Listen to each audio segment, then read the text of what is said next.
I want to start by thanking all of the Bristol Sports Hall of Fame members and committee for inducting myself and all of the other inductees tonight.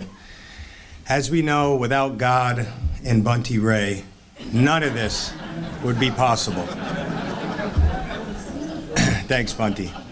But all kidding aside, there's probably 70 guys over there that played for Coach Sweet and Coach Green, myself and my brother included, that, are here to support Coach. Some of my best times, I was a basketball player, but I played 3 sports, and some of my best times were with you guys and with all the guys here. So I really appreciate all the time you dedicate to the blue and gray. Having left Bristol almost 25 years ago, a lot has changed in this city, but there are 2 things that have never changed for me about Bristol. Those 2 things are sports and family. Bristol's a special place to me because of those 2 words, sports and family. Bristol is a sports family. And thinking about what makes Bristol sports so special, I came to realize it is the respect the athletes of this city have for its rich sports history. Athletes like Steve Peichel, Martin and Malcolm Huckabee, Mark Noon, Jim Bates. Being a basketball player, these are guys that I looked up to, and at some point in my life came across, either playing against them, playing with my uncles at the boys club. These were guys that I looked up to and wanted to aspire to be. I respected them, and I always looked up to them. I was lucky. I had to look no further than my own family to see what competition and sports were all about.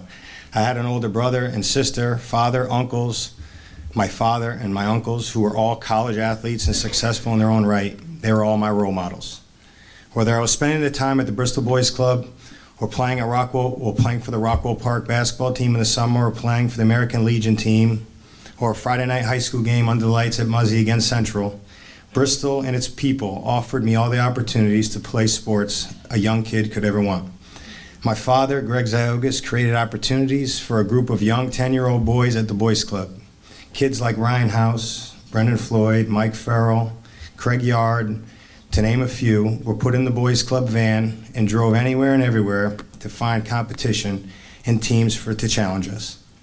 We would wear the old, as you saw in the picture, the old Plainville High School uniforms that were probably 2 sizes too big. No frills, no AAU, no fancy sneakers, no annoying parents.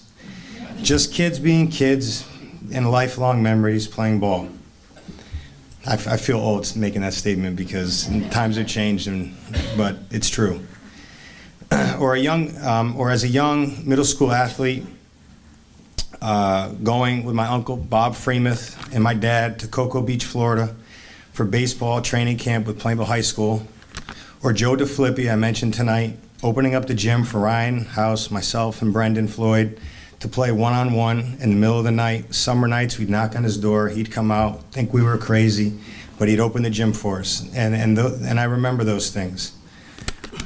Coach Green helping me and other athletes do strength conditioning on the hot summer days, always willing to help and never want anything in return.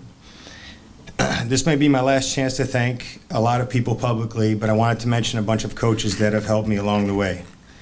In McCabe Waters Little League, Joe Zadun, Tommy Pons, all of my uncles, who many of them are here in the Hall of Fame, all of them played a role in my sports career. Ron Jones, Bob Freemuth, Ken Capodice, Connecticut Basketball School, Rex Hamilton at the Boys Club. Rex, my son, can you stand up for a second and just wave to everybody? So my son, his name is Rex, and there's no coincidence there. Roland Corbin, Bristol Youth Soccer, and at Bristol Eastern. Chinky Driscoll, Mark Redmond, Mike Green, Bill Sweet, and Coach Giovinazzo. One quick point about Coach. I was able to start, I think they mentioned 3 years in 3 sports, start varsity, and Coach G, I don't think it was ever easy for him as a young, scrawny, athlete to put me in the spot of getting a lot of playing time when we had a lot of kids that were older than me that probably deserved it, but he gave me an opportunity to play from the second that I got involved with him, and I really appreciate that, Coach. You always had the faith. I always knew after the first game my sophomore year, I think Coach Giovinazzo threw his hand through a locker And I said, for the next 3 years, I just got to figure out how to stay out of his way. And I did. I did what he told me to do. One last coach at Pace University, Daryl Halloran. He's no longer with us. He passed away actually during one of my games when I was playing in college in New York City. But he was a gentleman who was very special to me, someone I think about, oddly enough, almost daily, and was someone who really was instrumental in my life. He saw me throw one, I think it might have been a behind-the-back pass against New Britain High School, and he offered me a scholarship on the spot. So, Coach, thank you so much for that. Sports, and especially basketball, has forced me to grow in so many ways I could have never imagined. Basketball has forced me to play and live outside my comfort zone, what normally I'm kind of, Coach said, a smiling kid. But when I got on the court, I learned that I had to be a different person in order to be successful. It taught me about commitment, perseverance, coexisting with people of all backgrounds, and dealing with success and coping with failure. All of these things have helped me today in managing my own investment management business in New York City. All of these qualities I've obtained from sports and help me every day to run my business. As many of you know, I am a father of 5 children. I cannot do it without my wife, Dana. She is smart, diligent, and yeah, she sometimes likes to yell at the referees, but she loves our kids, and I'm pretty sure she still loves me. To my kids, Grace, Stella, Hope, Rex, and Faith, AKA puppy dogs, I want you guys to find something you love to do. Work at it every day, pursue it relentlessly, and have dreams for yourself. Your parents will be there every step of the way. I have been lucky to have found sports. I wish nothing more for you than to find something you love to do as well. Lastly, to my parents, Mom and Dad, if you could just raise your hand. Mom.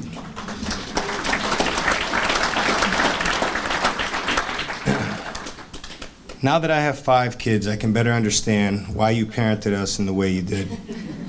You always provided what we needed, but you never gave us anything.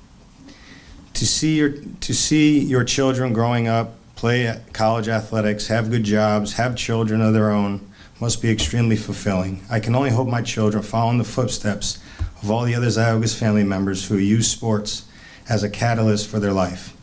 We have watched you both work hard and help others. My mom would cheer when my father would coach Plainville High School soccer and basketball. My dad was always coaching others and helping young athletes. I can remember asking him after numerous games that he would coach, "Dad, I'm hungry. Can we stop at McDonald's?" And he would tell me, "I have to drop off my players in Hartford or New Britain or Plainville first, and then you can eat." That taught me that if you give yourself to others, that it will eventually come back to you. Today, you can see in the booklet, I think there's a picture. I'm the director of a CYO basketball program in New Rochelle, New York. I get excited every time I walk in the gym to coach or work out a young group of kids. It brings me back to the days of the Bristol Boys Club or practice times in the gym with my father. It gives me so much joy. In the end, I moved to New York and I have a family there, but I've taken the values I learned in Bristol and I'm spreading them to a new generation of young athletes. Thank you all for this great honor, and thank you all for making Bristol a special sports family.